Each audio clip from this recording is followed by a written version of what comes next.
Hi boys and girls. Today's end of story is called The Snail and the Whale, and it's written by Julia Donaldson and illustrated by Alex Scheffler. I bet you some of you have heard this already. It's a lovely story. There are other snails in the flock who all stuck tight to the smooth black rock and said to the snail with the itchy foot, "Be quiet, don't wriggle, stay still, stay put." But the tiny sea snail sighed and sniffed. They cried, "I've got it, I'll hitch a lift." This is the trail of the tiny snail, a silvery trail that looped and curled and said, "Lift wanted around the world." This is the whale who came one night when the tide was high and the stars were bright, a humpback whale immensely long, who sang to the snail a wonderful song of shimmering ice and coral caves and shooting stars and enormous waves. And this is the tale of the humpback whale. He held it out of the starlit sea and said to the snail, "Come sail with me." This is the sea, so wild and free, that carried the whale and the snail on his tail to towering icebergs and far-off lands with fiery mountains and golden sands. These are the waves that arched and crashed, that foamed and frolicked and sprayed and splashed the tiny snail on the tail of the whale. These are the caves beneath the waves, where stripy fish with feathery fins and sharks with hideous toothy grins swam round the whale and the snail on its tail.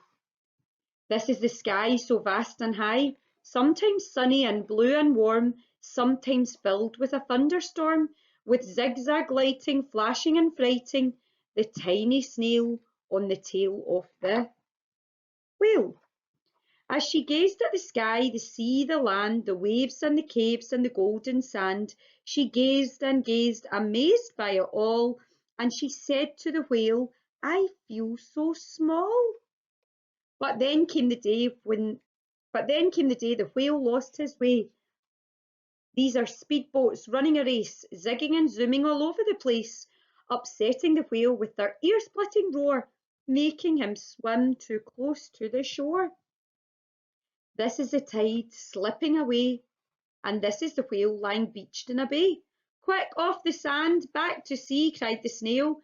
"I can't move on land, I'm too big," moaned the whale.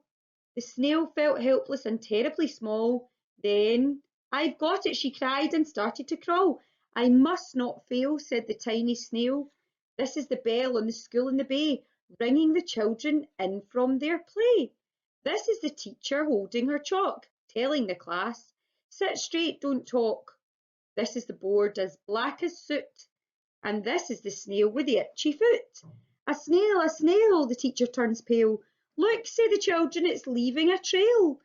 This is the trail of the tiny snail, a silvery trail saying, "Save the whale." These are the children running from school, fetching the firemen, digging the pool, squirting and spraying to keep the whale cool. This is the tide coming into bay, and these are the villagers shouting, "Hooray!" as the whale and the snail travelled safely away. Back to the dock and the flock on the rock, who said, "How time's flown, and haven't you grown?" And the whale and the snail told their wonderful tale of shimmering ice and coral caves and shooting stars and enormous waves, and of how the snail, so small and frail, with her looping, curling, silvery trail, saved the life of the humpback whale. Then the humpback whale held out his tail, and on crawled snail after snail after snail. And they sang to the sea, and they all set sail on the tail of the grey-blue humpback whale. That is a lovely story by Julia Donaldson. Your task for today, what I want you to do after hearing that story, is see how many books you can find are written by Julia Donaldson. Have a wee look online and see what you can find, or have a wee look in what you've got in your house, see if you've got any other books by her, and let me know what titles you find. Okay, see you soon.